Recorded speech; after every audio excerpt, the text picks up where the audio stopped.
The Armistice of Znaim was a ceasefire agreed between Archduke Charles and Napoleon I on 12 July 1809 following the Battle of Znaim, effectively ending hostilities between Austria and France in the War of the Fifth Coalition. Following defeat of the Battle of Wagram, Archduke Charles retreated north into Bohemia hoping to regroup his battered forces. The French army had also suffered in the battle and did not give immediate pursuit. But 2 days after the battle, Napoleon ordered his troops north intending to defeat the Austrians once and for all. The French eventually caught up the Austrians at Znaim on 10 July 1809. Realizing they were in no position to give battle, the Austrians proposed a ceasefire as Archduke Charles went to begin peace negotiations with Napoleon. However, Marshal Auguste de Marmont refused to observe the ceasefire and committed his 11th Corps of around 10,000 men into battle. With Marmont greatly outnumbered, André Masséna had no choice but to support him. By the 11th of July, Masséna's corps had joined Marmont's in battle, but the Austrians had also reinforced their position around Znaim. After 2 days of futile fighting, with both sides suffering similar casualties and neither side gaining any advantage, Napoleon finally arrived with news of an armistice and ordered Marmont to end the battle. Although the Battle of Znaim was the last action between Austria and France in the war, a formal peace was not agreed until the Treaty of Schönbrunn was signed on 14 October 1809, which finally ended the War of the Fifth Coalition.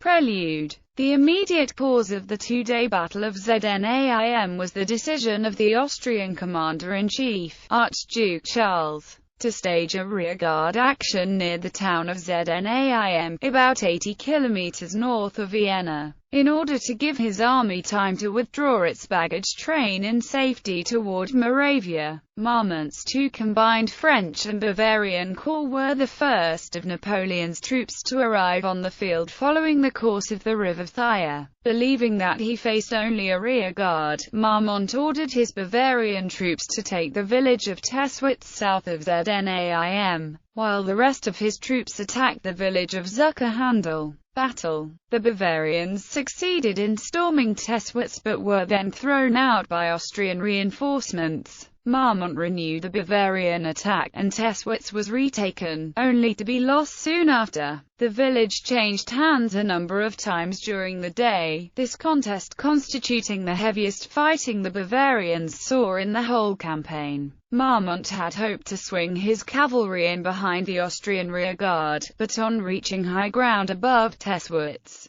they were faced with 5 enemy corps. The French cavalry was forced to withdraw in the face of a large body of Austrian cuirassiers. Marmont was now engaged by 40,000 Austrian troops and was heavily outnumbered. His men nevertheless managed to hold on to both Tesswitz and Zuckerhandel overnight. Archduke Charles withdrew his forces into a strong defensive position situated so as to hold the north bank of the Thyer and Znaim. Napoleon arrived at Tesswitz at 10 a.m., and despite the fact that he had brought with him reinforcements of cavalry and artillery, he believed that his force was too weak to launch a full-scale attack. His plan therefore was to employ Masséna's corps to pin the Austrians throughout the day and to await the corps of Marshals Louis Nicolas Davouten, Nicolas Oudinot, which would be able to arrive early on the 12th. Masséna launched his attack on the extreme right of the Austrian position during mid-morning and quickly seized the main bridge across the Thyer south of Znaim. His troops took 2 small villages and then advanced directly on Znaim. Charles meanwhile reinforced the Austrian position with 2 grenadier brigades, which advanced during a thunderstorm and initially threw the French back. The situation was stabilized by a body of French cavalry at approximately 7 p.m., when French and Austrian staff officers rode along the opposing lines announcing a ceasefire, which led to the signature of an armistice on the 12th.